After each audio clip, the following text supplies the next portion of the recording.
Hey guys, it's High Tech Reviews here. Today I will be going over a kind of back to school guide for apps and devices. So today we'll be going over 3 devices: my Macbook Air, my dual screen iMac, and my phone. So on my phone, I'm running a Galaxy S4 and it has the Google Play edition. I flashed that. I do have the AT&T, but I flash it over top of AT&T, the AT&T bootloader, but that's another video. But so basically I have Dash Clock up here. I have a few apps that I use on a daily basis. I have my camera gallery, I have the Play Store, calendar, Google Calendar, Google Keep, the Weather Channel, YouTube, Play Music, and Gmail. So those 3 apps are pretty well used. I prefer the Gmail client, Play Music, so this is just what I use. I do recommend Google Keep.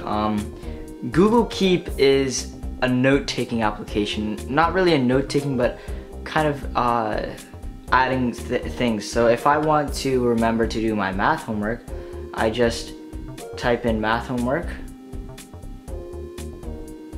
right, and it appears as a note right here. And then later, once I do my math homework, which I probably gotta do soon, but you can just swipe it away like that, so that's cool. So then we have Facebook, Instagram, Twitter. I do prefer the stock clients just because I just prefer what the company's vision is of the app, not another company's vision, just personally me. Google Plus, which I do not use too often. Snapchat, Kick, Skype, and iFunny. We have Flipboard, Feedly, and Play Newsstand.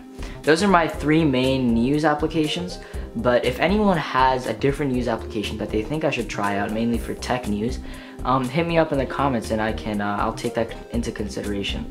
And I use the People app for contacts, Drive, Evernote. Now Evernote you will see synced across all my devices because this year I'm trying out Evernote and I saw a few of my friends try it out, so now I'm giving it a try. Basically it's a very informal note-taking application.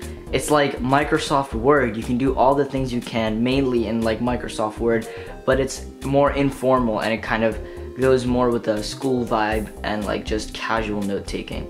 And you don't have to create a new document. It's all in one application and you can sync it across the cloud. So that's what I like about Evernote. And I have ES File Explorer and my AT&T to keep track of my data usage. Now over here I have the phone, Hangouts, which I do use for SMS too. Then we have Google Chrome, and I use the beta one because it has this nice materialistic design thing going on. So you got the whole new Android L theme, and even if you try to switch, it's all nice and simple. And we got the Google camera. So that's basically it. I have a few more applications in here I don't use too often, just time to time. Alright, so now let's get to my iMac. So here is the dual monitor iMac. Now right now you're seeing the 23-inch 1080p AOC monitor. You can only record 1 monitor with this software, so you guys are currently seeing this. Here is the specs of this. It is a late 2012 iMac with a i5 and 8 gigabytes of RAM. It is running 10.9.4. I haven't upgraded to OS X Yosemite Beta because I thought that I wanted one machine that's stable, and I didn't really feel like making a partition and installing a software that I wouldn't really use, so I'm just gonna wait till it comes out. Here is Finder, that stays there. Launchpad. I use Launchpad from time to time, not really a daily thing for me, but use it here and there for accessing applications really quickly. Here's Google Chrome and Safari.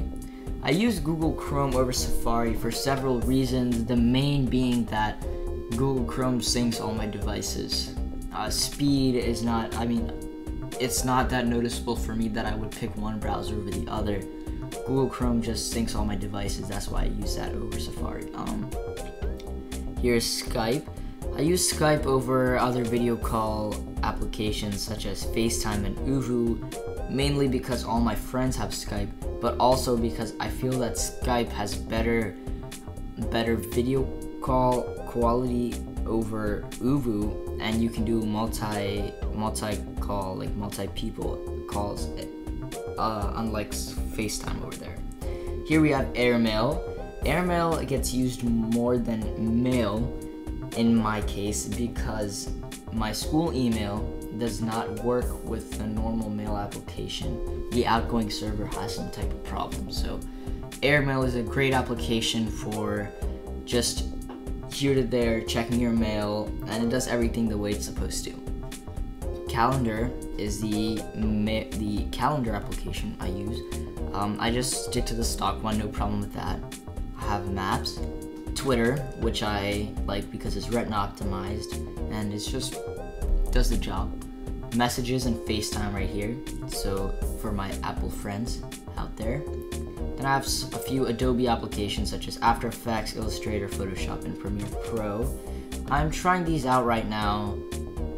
I might start using them more often, but for now, I use Logic Pro X, Final Cut Pro, and Aperture more often, just because I've been used to the Apple suite for quite a while. So the iMovie, iPhoto, and GarageBand were just upgraded to these three, so I'm kind of more used to the format and the application of the Apple suite more than the Adobe suite, but I think sooner or later I'll switch to these.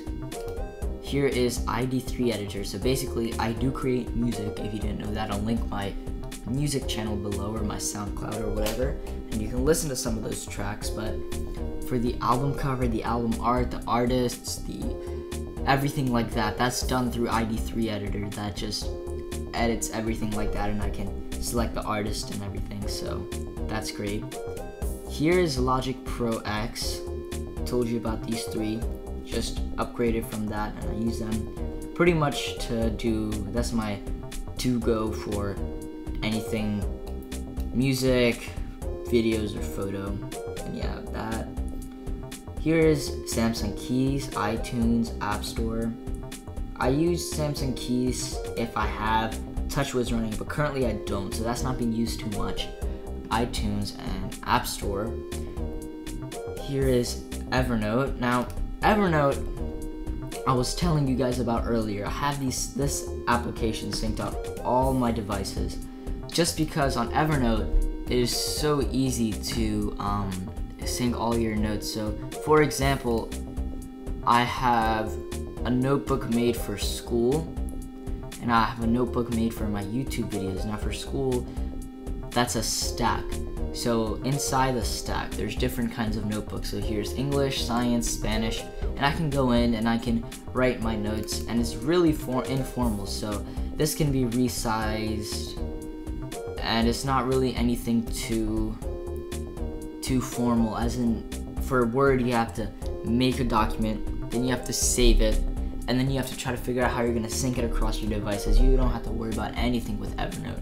So I highly recommend this app. Here's Word, PowerPoint, and Excel when I need them. And then here's System Preferences and Disk Utility. Here's QuickTime, which I'm using to record this screen right now.